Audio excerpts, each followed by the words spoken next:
Welcome, all sports fans. I'm Dolph Jackson, one of the hosts of the Come On In Sports Network, a brand new sports network catered to sports heads like yourselves.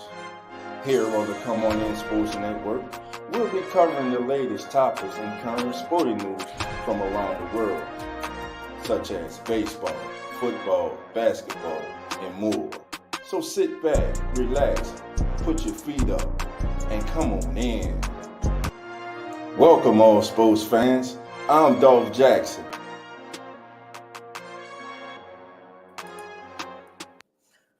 What's up, my brother? You got your mic muted just like I had mine muted for a second. Can you hear me? Oh, shit. Hold up.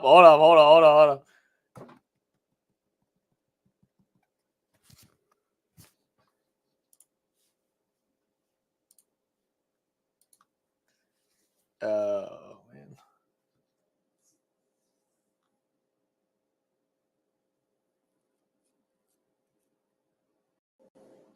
Hey, can you hear me? Your mic's muted. All right, there. Okay. How we There. go? You hear me now? There we go. There Mic it is. problem. There it is. All right, man. There we go. Want to welcome everybody to Come On In NBA. This is the Western Conference Final Recap with Zach. Yes, sir. I'm Dolph Jackson, and Nine is checking in right now. We will have the lines open as we would give you the recap of this game. Hey, we want to hear from you. What are your thoughts from game one? As hey, there's our player of the game. I'm going with Luka Doncic for the player of the game. Luka on the night, 33 points from the field. Great efficient night. First half, it was Kyrie Irving that was carrying the Mavericks. Second half, late third, early fourth, Luka came to life, man, and took this thing home. Mavericks get an impressive road win to open up the Western Conference Series. And what I'm seeing, I'm gonna get Nine and Zach's opinion. Just from game one, what I'm seeing is the Mavericks have two closers, and right now the Timberwolves to me have one. And I think in the long run that may just spoil trouble for the Minnesota T-Wolves. What's your thoughts, gentlemen? I'll let Nana tag it first, man. What you got, brother? I mean, I do agree that the Mavs do have two closers compared to the T-Wolves. Even though we did see the Cat we saw today was a lot more energetic, a lot more, just being more hands-on when it came to not necessarily finding a shot, but when he had the ball, taking his shot. I definitely like that. But I liked yours was Luka. I'm going with Kyrie because if Kyrie does not play the way he played today, they don't win this game. Gotcha. So that's why I'm like, to me, especially first half, because Luka had 33, Kyrie had 30. But if Kyrie don't do what he did and goes all defense, he's only getting 9 to 10 points. That's what he was averaging when he was guarding directly. He was only averaging 9 points. So mine is Kyrie for sure. Man, I think Kyrie was 11 or 14, I believe, in the first half. I mean, very efficient from the floor, man. And 11, 14 in the first half. And some of the shots he was hitting, man, it was like he was at Rucker Park, man. It was just like, man, come on, man. Look, I mean, you had the one right at the end of the half where he gets just absolutely pushed to the side. He's almost flat down like the Zohan, if you ever seen that movie with Adam Sandler. He somehow gets the flick off the backboard to get the finish in the and one to bring it to I think it was a 1 or 2 point game right at the end of the half. It's phenomenal work, man. Phenomenal. I think people forget that Kyrie's left-handed and he can play with both hands. And I mean, if you don't know, like that boy is left-handed. He's left-handed, right-handed, middle-handed, behind-handed, forward-handed. He's handed everywhere. He went to a private school, and private Catholic school back in the day. It was being left-handed was against the devil, so they used to pop his hand. So they forced him to play right-handed when he was in school. So he had to learn how to play right-handed. So he can play no matter what side he can play. You can't cut off the side. Yeah, right. They used to pop his hand with a ruler.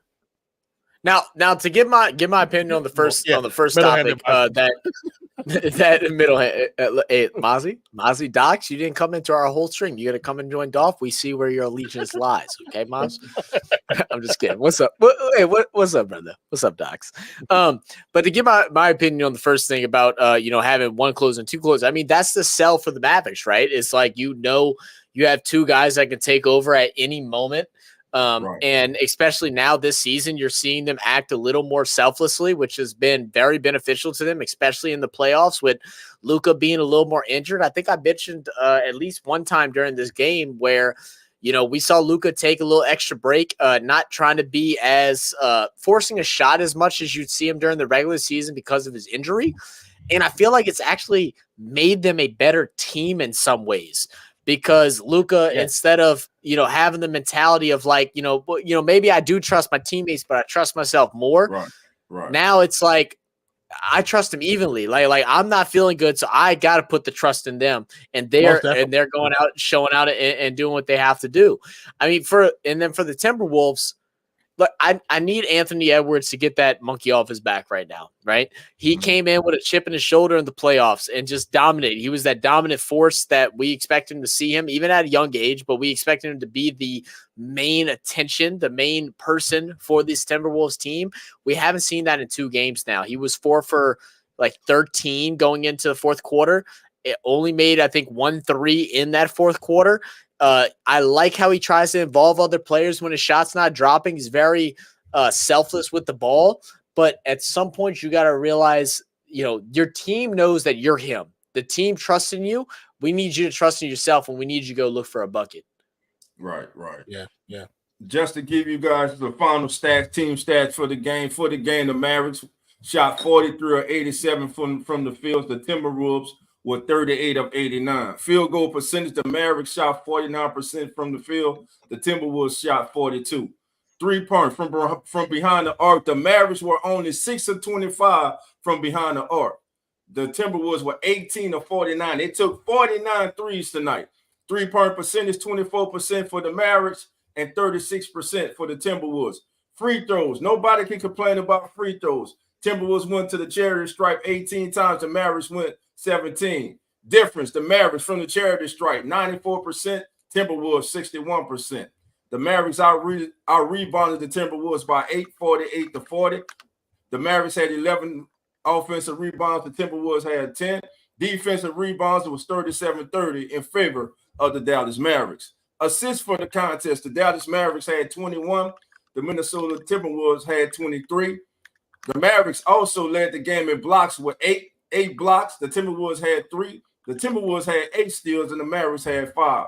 Total turnovers for this game, the 2 teams combined for 23 turnovers, 13 by the Mavericks and 10 by the Timberwolves. Fast break punts. The Timberwolves led that 12-9. Punts in the paint. Dallas absolutely dominated this game in the paint, 62-38. They constantly attacked the paint, attacked the rim. Again, they were not hit from outside, so they got the mid-range game going, and they attacked them in the paint, 62-38 in favor of Dallas. They double them up in that area. Total fouls for the game, 15 for the Mavericks and 17 for the Timberwolves. And finally, the largest lead in this entire contest tonight, family, was 9 by the Timberwolves. The largest lead for the Mavericks was 8. Now, go ahead.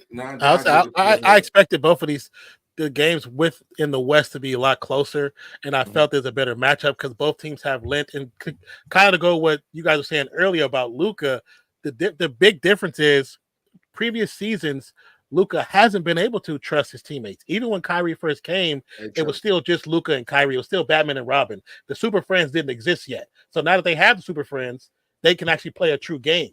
Now that you have Lively, who as a rookie is playing much better than what most people probably anticipated at this point in his career, and then you have Gafford, who came up pretty much with a pickup mid-season, doing amazing. PJ Washington pickup, doing great. Like now he can rest. He can actually rest and say the team is in good hands. Right.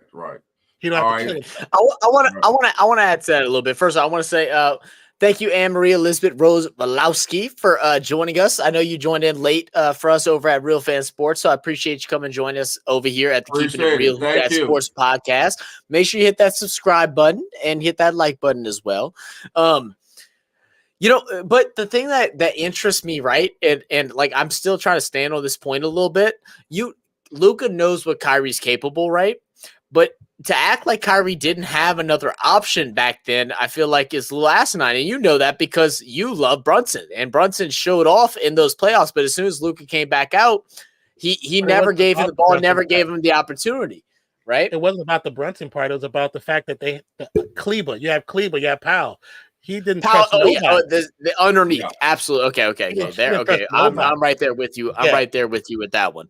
But I think the humility or this little incident with his injury right now, I think might be one of the best things to happen for Luka, because we can see how him not being a dominant force like he always had been. In a game like this, for them to win, he has to drop 40, 50 points in order for them to win.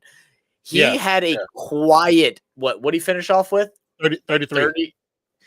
He finished off with a quiet 33, where I think 17 or 18 of those came within the last quarter. And he didn't have a spark the whole first 3 quarters because he didn't have to. He was able to have other people be attentive and able to give that effort. I think this is a good growing point for Luka and a good direction for the Mavericks. And I also want to give a shout out. We talk hardly on Jason Kidd. Damn good coaching performance by Jason Kidd as well. Yes. I mean, I've definitely been very verbal about how bad he has been the past couple of years, not being able to work with stars fully. Because I think even with the experiment when Kyrie first came over, he did not handle that well. But now that they have a full ensemble of players that play at a high level when called on, he's doing a lot better. I don't know what changed in his mindset, but he's doing a lot better. Absolutely. Gotcha. All right, family. We'll be in John. We got Hurricane Mike that's joining us, and we got Trader Wave. Gentlemen, come on in. How y'all doing? Hello. All right, what Mike. Up, Mike? What up? Yeah, Mike. We can hear you. Yo, what's good? Yeah. What's up, the Trey? Mavericks and Wolves. Like the Mavericks and Wolves, man. Like I feel like that was just a game where it's like, you know how we'd be saying like, and it's true. If Luka or Curry don't show up for the Mavericks don't show up. I think you can say the same thing about Karl Anthony Towns. And I know it's Anthony Edwards' team now, but there was a lot of moments, especially early on in the game, where Cat was just pissing me off. I don't know what that man's either going off for 20 or that man's going off for 2 or 5. Yeah. Or sometimes he'll get more than that.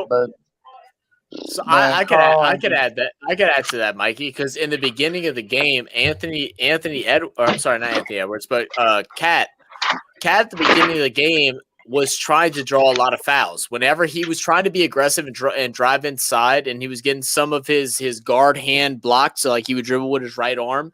As he would do that, the left arm would be out to try and protect the ball, and that arm would be getting pulled down. But the refs weren't giving none of those soft fouls in the beginning of this game. Now, it did change a little bit in the second half, but I feel like that took Cat out of his game.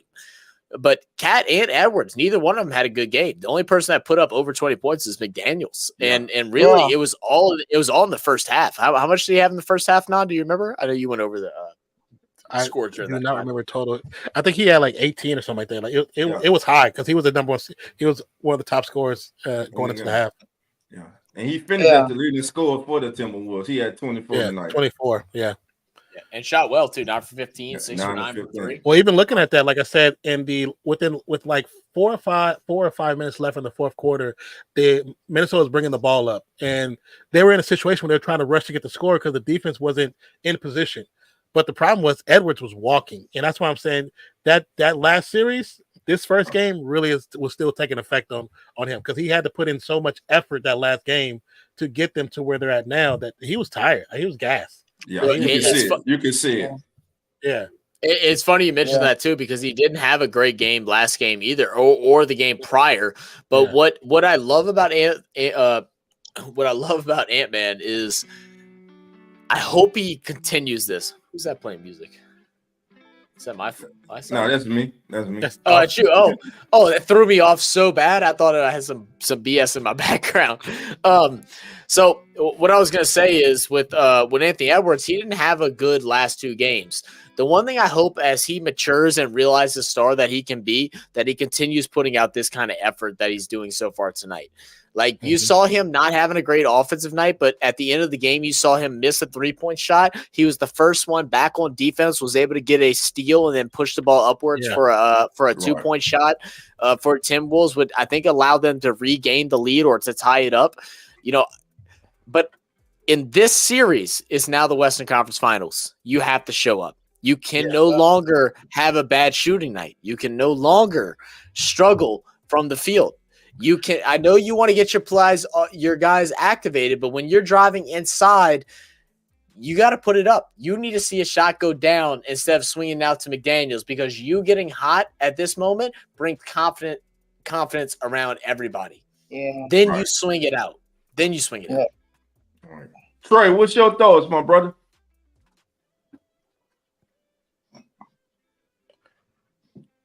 I don't know if he's at his station or not. I see him down there. Trey, can you hear us? Give us a thumb up if you can hear us. Your mic is muted, Trey. Trey has some like the worst mic issue. Yes, we can hear you. What's up, Trey? How you doing, my brother? Hate this Good. I hate this laptop. I just hate this laptop. Okay. Okay. I say the reffing of this game is better than the Pacers game. I wish we had the West for the Pacers games. Yeah. I'm still mad about that. And I kind of like this. I kind of like the Western Conference Finals game better than the Eastern Conference, to be honest. Because if the reffing keeps on doing this, I might not just watch the Pacers at all if the refs be screwing us again. You just trying not to have your heart broken, Trey. So Trey's a Pacers fan. He's a Pacers fan. Trey, you think the refs screwed y'all last night? Or them turnovers late? Whole game management at the end. That was Tyrese Halliburton's fault. Absolutely his fault. Okay. But the referee ain't got nothing to do with that. Yeah. The one pleasure of watching today's game was actually seeing ball movement and not just dribbling. Like yesterday, it was all ISO ball. It was really it's an ugly form of basketball. I mean, Dolph and I are the old heads. I'm working my way there, but I can't stand that ISO ball that's being played right now in the NBA. And it's just an ugly form of basketball. That's what led to all those sloppy dribbling that led to just silly turnovers. Like, I don't think we saw a single play last night that was like that Dallas play where they went full court without dribbling the ball for an easy lay-in. Yeah. Well, that's like we said, when you look at the Pacers and Celtics game, you can see where the AAU kids were handpicked and put into the league. And then when you look at Minnesota and Dallas, you see players who were raised a different way to play ball differently, to play team ball. You can see AAU all up inside that Pacers team, and it's bad because Halliburton is such a good talent, but in the last moments he should not have that ball in his hand, because that man was looking like Jordan Poole with the Washington. Now it's like, why are you dribbling like this? Why are you doing this? What happened to training to dribble inside your pocket? Right? Like, what happened to keeping the ball close to you? Tyler Halliburton be dribbling like this, like he's slamming the damn thing. Like, at least a turn, it all on itself. Like that first turnover he had where it bounced off his foot and went out of bounds. I've seen Clayton Clark doing that too. No one on him. Yep. There was no one on him. Let me get the box scores, fellas, from the night scores for both teams. PJ Washington on the night was 4-10 from the field. Somebody turn you on the background, please. I got it. PJ Washington on the night, 4-10 from the floor, 13 punch. Jones Jr., 4-9 from the floor. He had 8. Daniel Gafford, he had 10. Coach Luka, 33. Kyrie Irving had 30. Tim Hardaway Jr., who has just been missing in action, played 10 minutes, did not attempt a field goal, had absolutely nothing to report. I don't know why I mentioned his name. But anyway, Gary Love II had 9 punch. Green came off the bench for 13 minutes. He was 1 of 4. He had 3. Now, for the Minnesota Timberwolves, McDaniels played another great game, efficient game, 9 of 15 from the floor. Like Zach said earlier, 6 of 9 from downtown. He led the Timberwolves with 24. Rudy Gobert He had 12 points from the on the night, only 7 rebounds, and I think Rudy Gobert is one of the most overrated players in the National Basketball Association, but that's for another time. Carl Anthony Towns, who, like many people, he frustrates about it now if you want to. Yeah, he frustrates the hell out. Carl Anthony Towns frustrates the hell out of me too, especially in the last series. If they're putting Jackson or Murray on you, why the hell are you shooting threes, man? You supposed to punish them.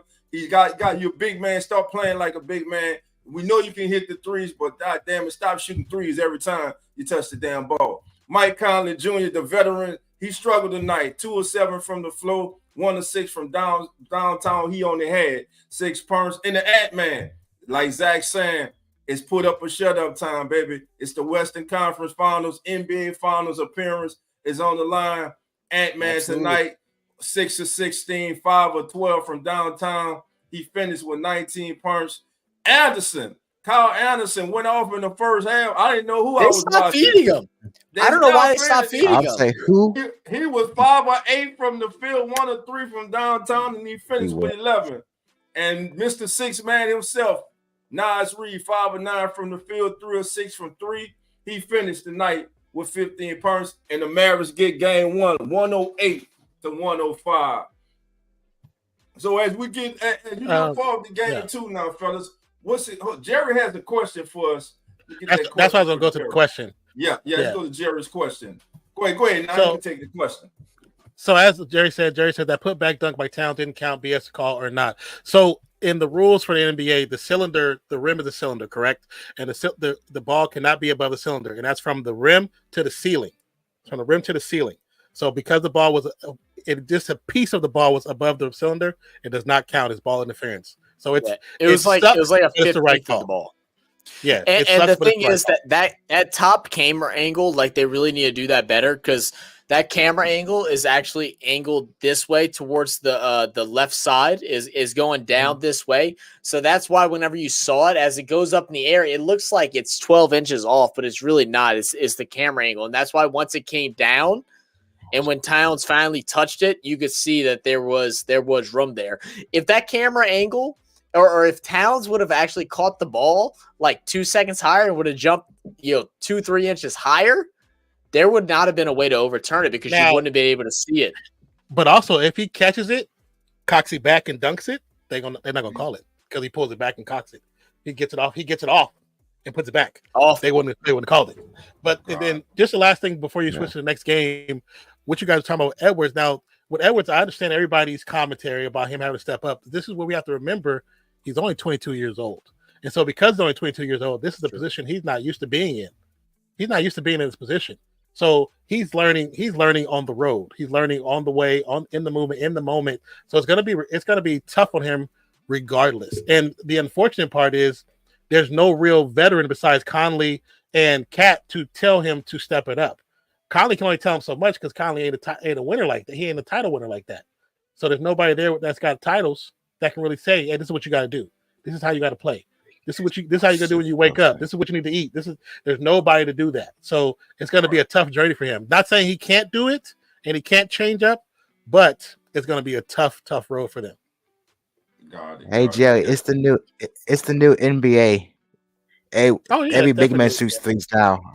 I don't know why. It's not that it's wrong for him to shoot threes. If you have to realize and understand matchups, mismatch. Yeah, the moment. Yes. The moment. You have to understand the moment. If I'm 6'11" and I got a guy on me 6'1", 6'3", 6'4", all I got, man, I'm going down the post, I'm turning around. 100%. And I'm doing hook shots. I'm shooting over you, first of all. I can shoot over you all night. Why am I when Karl Anthony Towns has a smaller defender on him and he shoots threes, he's letting that defender off the hook. That's a win. That's a win. You're right. He's making it easy for that player to guard him. Go ahead, Zach. I want to add a little bit to that. So first of all, I am in complete agreement with the majority of that because what Cat has done this year in comparison to past years is, past years he settled for 3-pointers a lot, and he did do that a good bit today. I think he shot He shot 2 for 9 from 3. He only took 11 shots inside the 3-point line. Mm-hmm. For whatever reason, they were scared to drive inside, but it's also because they weren't getting the fouls. When Cat was driving in the first half, and not because the reffing was unfair, it's because the reffing was really good. He wasn't getting the foul, so he started getting intimidated to go inside. Cat has to develop a good post move. We've seen moments of him getting in the post and putting up a good hook, but my biggest issue is you get inside like that, right?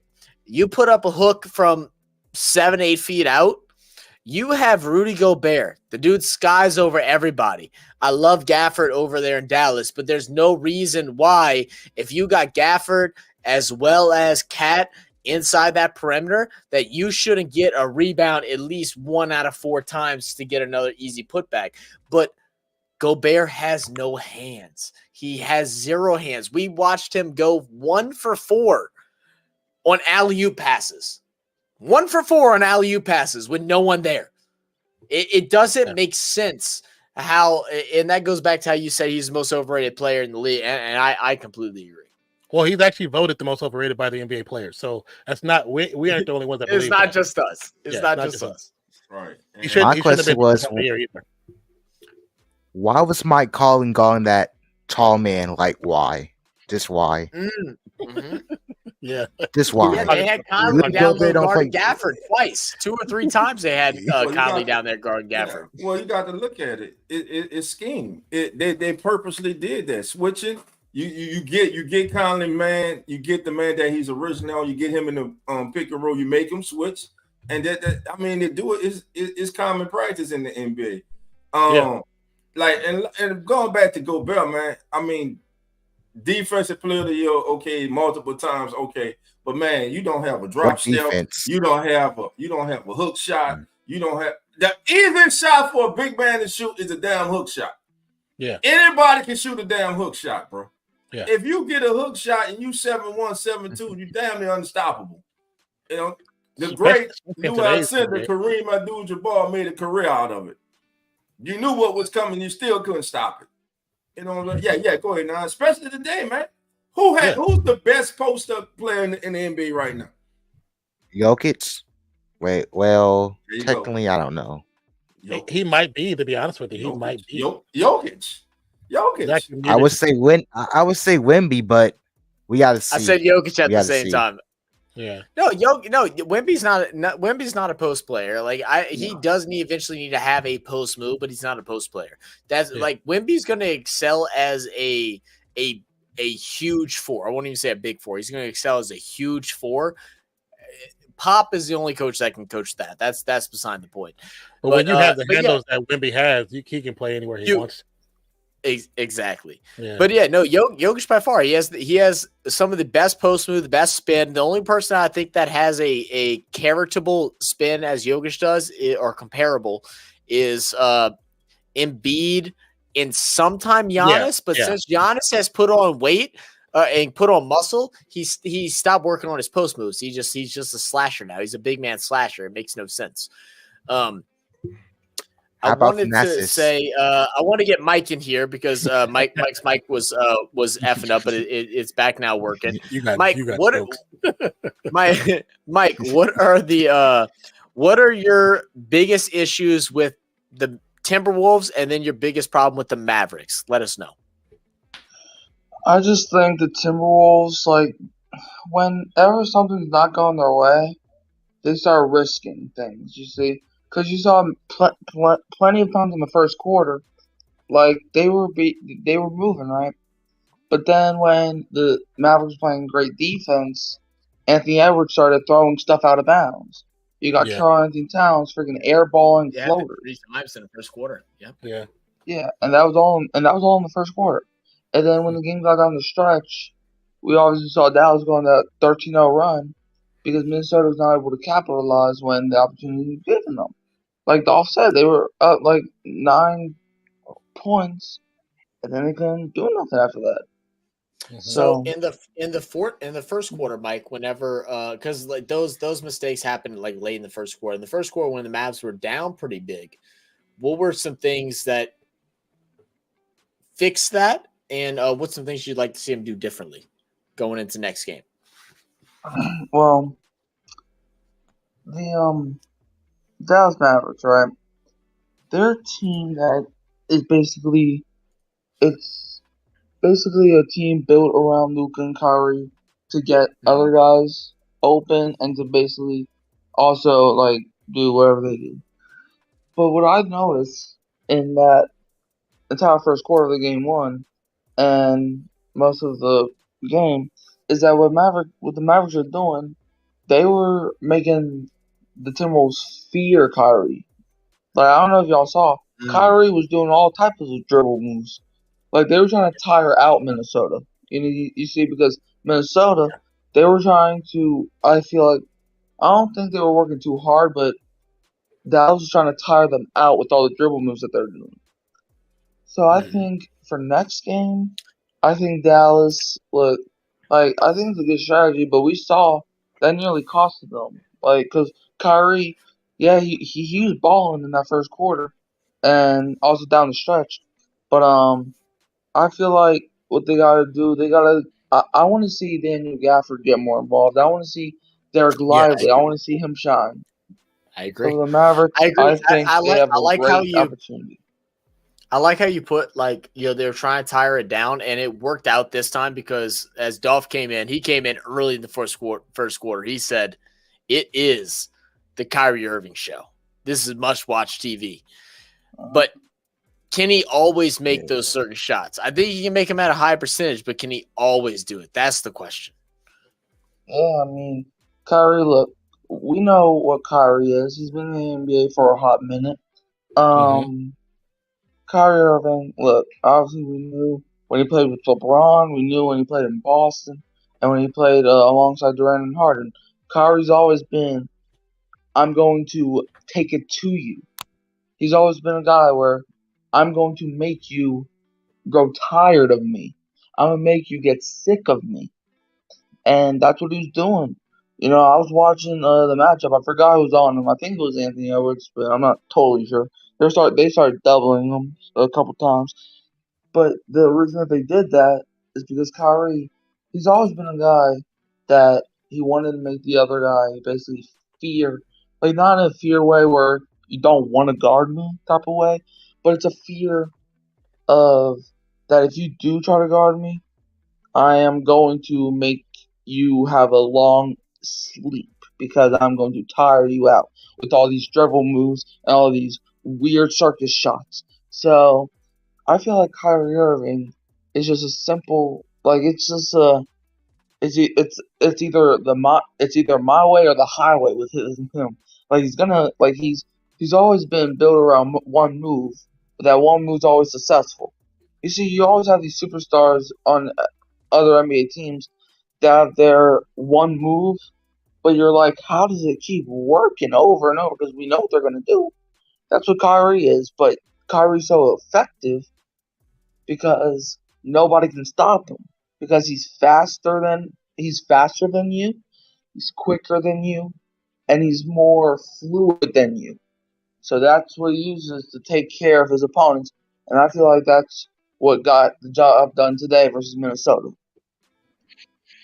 He's definitely, his bag is way more extensive than your average 2 guard or 1 guard. So it's even when you put your best defender on him, they're working tough, and that could be another reason why Edwards is playing the way he's playing too, because he has to guard Kyrie, and he's putting out too much energy. It's just like with Kyrie last series. He said out loud he was going to do what he had to do to stop defensively, and he changed the game. I mean, that's what he did, but it also affected his points.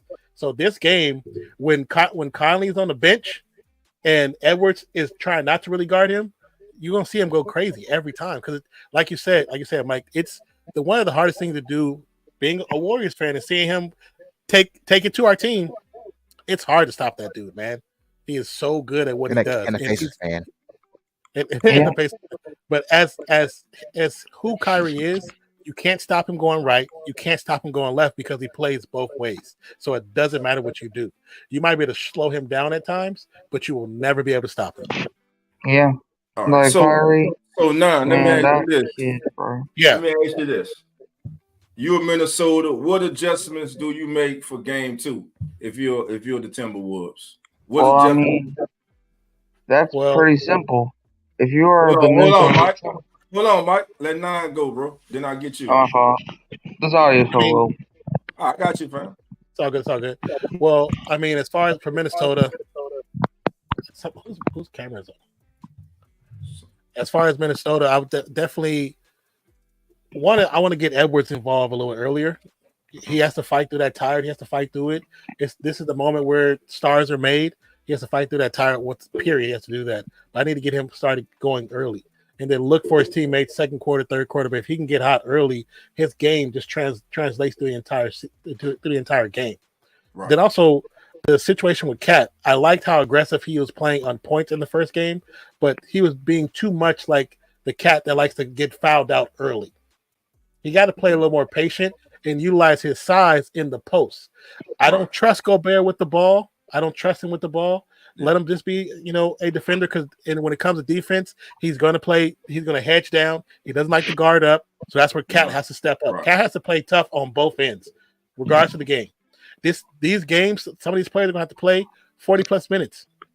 This is where it is. You don't. Oh, I need to rest. No, then go play. Go play. What are you doing? Go play. Right. You're gonna play 48 today. There is no sitting down. Right. One adjustment, if I'm Minnesota, that I'll look to make is I will put McDaniels on Kyrie Irving. I will put you got to take Edwards off of him. Yeah, exactly. That's what I'm doing. Trying to conserve Edwards' energy. Now, not saying if Kyrie gets really cooking at some part in the game, then I may consider putting Edwards on him just for a stretch. Just for a stretch to try to slow him down. But I would not start the game with Edwards guarding Kyrie Irving. I would not do that. Yeah, I probably wouldn't. That's one adjustment that I look to see if the Timberwolves make and coming out. And also, you got, again, take a look at how Dallas switches certain pick and rolls between Edwards and Cat. I mean, if Towns gets a smaller guy on him, he has to punish that guy. He has to put them in a box and make them, hey, either you go stop me or you go foul me. Yeah. Because I'm going to score. Either way, I'm going to free throw line, I'm getting buckets. That has to be his mindset. He has to be that other guy on the floor opposite Ant-Man. He has to be that guy for the Timberwolves. As for the Mavericks, I don't know what was going on with Luka early. When he was out in the first, but he seemed to get it going in the second half. Again, who's going to be that consistent third scorer? PJ Washington tonight, 13. Gafford had 10 combined. They had 23. Again, I think they're going to need Tim Hardaway Jr. is going to have to show up in this series. I think for the Mavericks to that's such a hard guy that almost Tim Hardaway. He's almost a forgotten really. He's been there for quite a while, but he shows up every blue moon. You know what I'm saying? And you can't rely on him. For him, I say he's defensive. Put him in for defenses to take a couple fouls. But if you can get Gafford and Lively and Washington to score just low double figures, they don't have to be 25 points. If they get between 13 to 15 points apiece, we're winning that game. Anne-Marie Elizabeth Rose Volosky. It sounds like a law firm. I love it. So, Timberwolves are going to have to speed things up in the offense while being patient in the defense. And you know what? I can see that. Because Dallas have court defense. Dallas is just like the Timberwolves. Dallas is long now. And that's the thing. One thing everybody the thing that changed the Maverick season was the addition of Washington and Gafford. Yes. That trade changed the Dallas Mavericks and have them where they are right now today. Without those two, the Mavericks are not here today, in my opinion. But that's why you can't go off stats of their previous meeting, because the previous meetings they're 3-1, but that was all before Gafford showed up and Washington and Lively really got into the game, but Washington showed up. So because of that, you can't go off none of those stats. And I think one of those games or two of those games, Kyrie was out for injury. Right. So now it's like it's a clean. These are two teams that never played each other. We have to look at it like this. This is like game one. Oh, Go ahead. Right. And one thing, Andy, the Timberwolves never played tempo pace at all for like the past like 5 years since Flip came. Remember that? Because they'd be always playing slow tempo pace like every single year for some reason. That's Until because now. the game was focused around Cat. So the reason why the game has to change is because Cat has bowed down and realized that it's not his team no more, and he needs to step back. It's not his team. This is Edwards' team. Everyone in the world knows that. So the game has to be sped up to his pace. His pace. Mhm. Hurricane Mike, what you got? What you got on that topic, my brother? Well, I think it's pretty simple as well. Like Nan was saying, the Mavericks, they just gotta keep like, look, what I have this is what I have a problem with Luca. Like Luca, he only cooks up at the end of the game, but I understand why, because he wants to preserve that energy. He has to get going like the entire game, because like if Luca's off, the Mavericks are off. Okay, Mhm. because like that one game where Luca dropped 73, I believe, they almost lost that game. So if Luca doesn't play, just imagine they didn't have Luca. So you can't just rely on Kyrie this, Kyrie that, because like Kyrie, like this is like his first time being back in the conference finals in a while. So um, so you can't just rely on Kyrie. And also for the Timberwolves, it's really simple. You can't let the jitters of being in the Western Conference Finals get to you. And that's what I think the problem was. Anthony Edwards, look, I understand that you're trying to be a team player and you're trying to get your other guys involved, but you are the dude. That's like saying Kobe.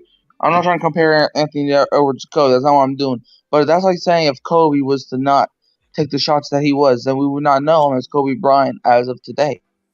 Anthony Edwards, I feel like, just needs to realize and sink in. This is the Western Conference Finals. If we lose 3 more times, our season's over. There Yeah. is no other I chance feel if like we lose I, times. I feel like when it comes to that, it's like, a lot of times we talk a lot about on our channel whenever like you're a confident shooter as a star player, like which is the normal case. But whenever you have two three really bad games in a row, it's like I want you to try to at least force your shot for the first 6 minutes and see how it goes. Because he foregoed a lot of tough inside baskets, but they're close baskets that I would like to see him take. He foregoed a couple step back twos. He foregoed a couple threes in the beginning. It's like I kind of would like to see him just pull him up and see if you're really in that funk, because I feel like mentally he's in the funk, but not fully. Yeah. Yeah. Well, look. I mean, I definitely agree with that. Well, Yeah, I can I too. got a different take. Okay. Cool. I think watching him play, he's not a selfish player. He's realizing he was reading the floor. He was reading the floor. Okay, they collapse. I got 2-3 people on me. If I got 3 people on me, somebody's open. So he's trusting his teammates. Now, there does come a time when you got to say, you know what? I gotta go get this bucket. Now is my time. You know what I'm saying? So we got to realize he's still on 22. So he's still Only learning. 22. That's what I'm saying. Yeah. Right. Yeah. He hasn't been in this position before. So he's figuring it out as he goes. I still think let's go to that closeout game. Many would say he had a bad game, but at the end of the game, he had a damn good game. He made the plays that were necessary to win that game. I'm with you, Dolph. I disagree that he had a bad game. Yeah, he had a bad shooting game, right, but he did not have a bad game. That's right. and that's what I was trying to talk about like a lot earlier was like I hope he keeps that like I don't know if humility is the right word, but like throughout his career of, my shooting night's not going well, so I'll do effort on other sides, whether it's drawing the double team, passing out, whether it's getting back on defense first, whether it's chasing offensive rebounds, whether it's doing that, because that's what we're seeing out of Anthony Edwards right now. And that's that star quality that we haven't seen out of a young player in a long time. Like a lot of players that come in that start getting that, oh yeah, contract talk, like, oh yeah, you about to be the next big thing. They start slowing down. I mean, as Pelicans fans, Zion does it too, except for the games that he's mad. But most of the times when Zion might pull up for a midi, he's back. He started backing up after his third year. Or he shoots a three, he just sits and holds the hand and watches it, see if it goes in instead of either getting back on defense or working on towards offensive rebound. You don't see Anthony Edwards just kind of sit there like other players do. That's the one thing I do appreciate by him. But like you said, I want to see the takeover moment. Yeah, it's cool to be selfless, but I need to see the takeover moment. I need you to eventually develop that mentality that my team, as much as I need to get my team involved, my team needs to see me be the main guy as well in order for them to feel confident and get successful. Whenever he's not knocking down shots and he's missing some open threes or he is getting timid driving to the basket, everybody else is timid driving to the basket. We saw that in the first half, even though they went up big and McDaniel was shooting three very well. They were not shooting inside because every time they tried to, they kicked out. So no one had confidence going at the rim. No one had confidence going at Gafford. No one had confidence, going at I think it was Jones Jr. that was playing the four for a bit. No one had that confidence that they needed. Well, that's also the thing where you have a team in the Minnesota Timberwolves who normally they are the long team on the court. Right. And there's no competition. But they run into themselves. They run into themselves with players who have more experience in some points. But at the same time, I agree with both what you guys have said about Edwards. There has to be a moment in the Stars' life, especially in the playoffs, the Western Conference Finals or the Eastern Conference Finals, regardless which side you're on, you need to have your Jordan moment. And right now, he needs to find his Jordan moment and take the game over. I don't care if Cat is hot. He needs to get hot. He needs to get himself in that position to be taking over the game. We've seen Luka do it. We know Luka has it. He has a gene. It's especially at home. That's my biggest thing. Yes. Yeah. Away, I understand, but at home, they're waiting for you to hit the big bucket. Yeah, they're waiting for you to draw them in and draw the crowd in because then at 5v5 turns onto a 6v5 with the crowd. Well, a 60,005 versus 5. Yeah. That's what you're looking for. I did want to say, what up, Cheesehead? I saw you earlier. How you doing, my brother? Appreciate you stopping by. I know you subscribed over here at Keeping It Real, but make sure you subscribe again and hit that like button. Please say something about my paces. Also, and in the building, she said in regards to tomorrow night's game, Celtics have to score to stay ahead and in the get-go and to slow down Indiana. Well, they did that last game, but it didn't work out. They went up 12 early, and they came back. They have to not play against their competition. Can we take the subject? There we go. No, we cannot change subject. I don't think it was that. I don't think it played down their competition. I just think that they always do. They always play down their competition. I just think the Pacers are better than we think. I hear a lot of people are surprised that I think they're better than a lot of people think. That the Pacers are in the Eastern Conference Finals. I'm not. They got the talent. They got the players. They belong there. The thing is, do they believe they belong there? Let's think about it. They in regulation last night. The Pacers gave that game away. It was theirs. It was the youth for this. Right. We talked about it. We talked about it a lot the other night. I'm sure you did too after watching the game. It was like we sat there and we're like, we saw the things that didn't work because Trey was telling us about, and we saw it too in the Knicks series where there were games where they actually played really good defense. Right. And then they went back to their old selves. Like Halliburton looked like he played for the Kings again. That's what it looked like. No defensive mind at all. At all. You know what it feels like to be a Pacer fan / Fever fan. We don't play defense at all, which is pissing me off like for the past couple of years. Well, look, right now the Fever is losing to 83-79, and I'm freaking out right now. I'm just pissed off of everything now. It's early, man. It's early in the season. Give them time. They get it together. It's early. I can't wait till we get paid. We might tank again. Y'all not getting paid. You're not getting paid. Paid is going to the Golden State. Golden State might get them. There's our nine went with Kyrie as the player of the game. I'm going with Luka for closing That's it cool. out. I'm good with that. I'm good with that. In the second half. But again, they would not have been closer in position without Kyrie's first half performance. And listen, again, that's the difference I think between these two teams right now. The Mavericks have two players that can go off at any time and totally take over a game. The Timberwolves have one. So that one, like Zach says, Edwards has to show up each and every night from here on out. The thing is, he's been making the right basketball plays, but at some point during these games, he's gonna have to become selfish and put the onus on the referees and the defense. Either stop me or ref, you're gonna have to call the foul because I'm going to this goal and I'm not gonna be denied. Regardless. Yeah. Regardless. Yes. Yes. And his teammates, they were going like Zach said, they will feed off that energy. Hey, that's our leader, that's our best player. He going for it. We got his back. Let's do it. And look, Daniels, the last 3 games has been awesome for him. He has just been McDaniels. McDaniels and Nas Reed are the rock. They have been awesome. Cat and Edwards might be the all-stars, and Edwards might be the star. Gobert might be the defensive player of the year. I'm putting that in quotes because I don't like it.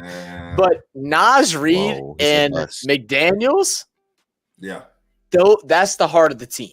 So I get trying to get them going early, but you got to get yourself going too. You have to. It's not the regular season no more. It's not round 1 of the playoffs no more. It's not round 2. This is the Western Conference Finals, a place where Dallas has been. What was it? 3 years ago, where Luka got hurt.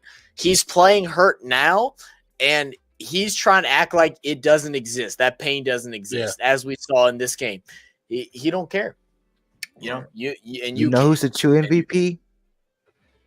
The alley hoops shots. Gobert's hands are the MVP for the Mavericks. My dude, he got baby hands, man. Yeah, bro. I don't know, man. That dude just, I don't know.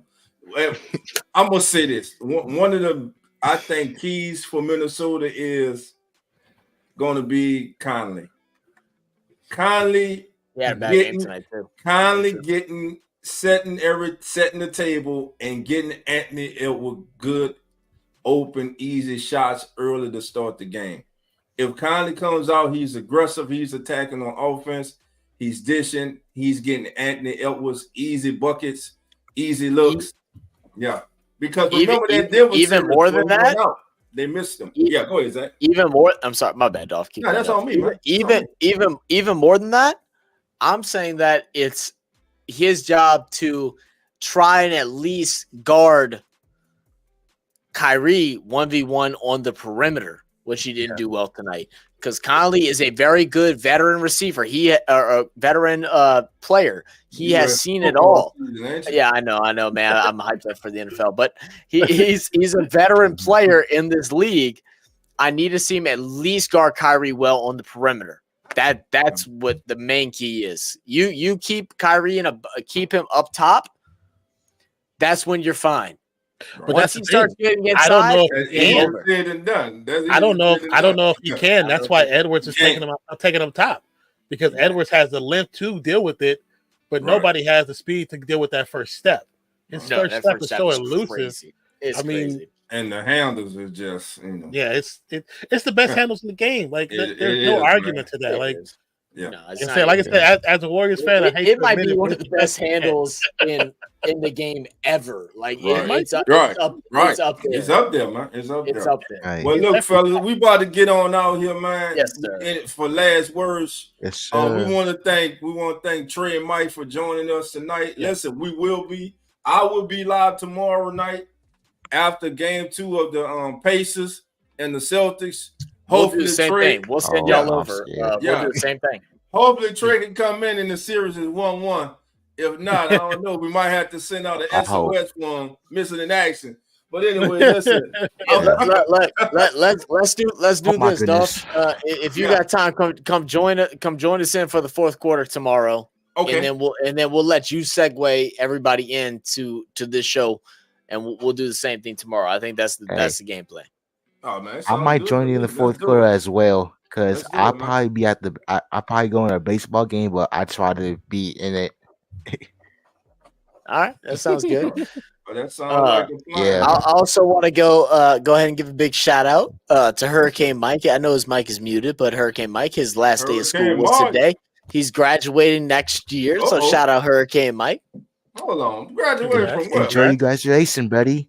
Hold on, Mike graduating from what? He's graduating from upper grade next year. Upper grade next year is what he's graduating from. Let's go, Mike. I'm like, hold on, Mike. I might graduate from high school. Okay, 12 seconds left. You just done grew up with us, man. Ours getting all deep and everything. At first it was dog. Mike gonna come here. Yeah. How y'all guys doing today? How y'all doing? Yeah, how y'all doing? Well, look, fella, we're going to get on out of here again. We'll be live tomorrow night. I'll be joining the guys for the full quarter of the Pacers and the Celtics, and then we'll have the recap of Game 2 right here on the Come On In Sports Network. That's Zach. He's nonfiction. Hurricane Mike. Trade the Wave. And we want to thank everybody for joining us in the chat. Until tomorrow, family, take care. We out. Welcome, all sports fans. Go Fever. I'm Dolph Jackson, one of the hosts of the Come On In Sports Network, a brand new sports network catered to sports heads like yourselves. Here on the Come On In Sports Network, we'll be covering the latest topics and current sporting news from around the world, such as baseball, football, basketball, and more. So sit back, relax, put your feet up,